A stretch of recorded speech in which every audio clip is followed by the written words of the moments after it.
On a quiet night, Ethan was browsing the internet as usual when he suddenly stopped at a strange post. A forest called the Crossing Forest. Those who enter never return. Old posts, faded photos, and a faint whisper in the comments. Few who enter are remembered. But Ethan wasn't afraid. He wanted to know more. He arrived at the edge of the forest in his car. A rusted gate, a broken sign, no entry. He laughed, raised his camera, and said sarcastically, "People love drama, just trees." And then he entered, unaware that the trees were waiting for him. The deeper he went, the stranger it became. Symbols carved into the trees. Eyes, circles, runes. Sounds with no known source. Then a buried box. Inside it, an old leather-bound journal, as if it had been waiting for him. By the fire, he opened the journal. On the first page, "Don't open page 13. Don't write your name." He smiled sarcastically and began reading the names. Each name had a date beneath it, and some names were crossed out violently, as if someone had tried to erase them from existence. Page 13 was empty. He couldn't resist his curiosity. He wrote, "Ethan Gray." In an instant, the fire went out, and a voice called to him from the depths. His own voice, but colder and stranger.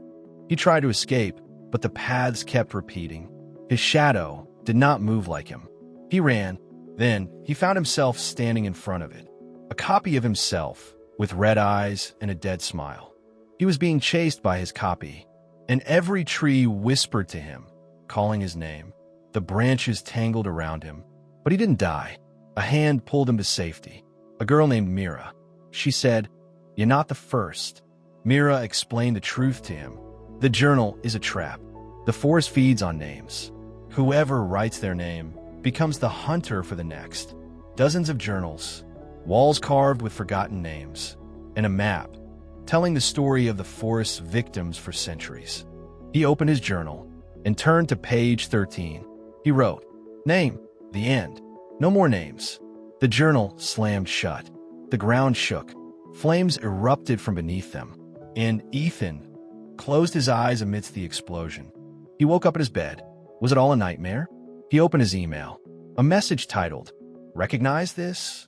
An attached picture. His journal on a stone table. He smiled, but his reflection on the screen was without eyes. It is said that the notebook first appeared more than a century ago in the same forest. No one knows who wrote it or how it passed between the victims. But it is not written with ink, it is written with names. Everyone who writes their name in it signs an unseen contract and becomes a hunter, a servant of the forest, bringing others after them. The notebook cannot be burned, erased, or destroyed. It waits. It waits for the next curious soul, who will write their name without knowing that they have begun the end.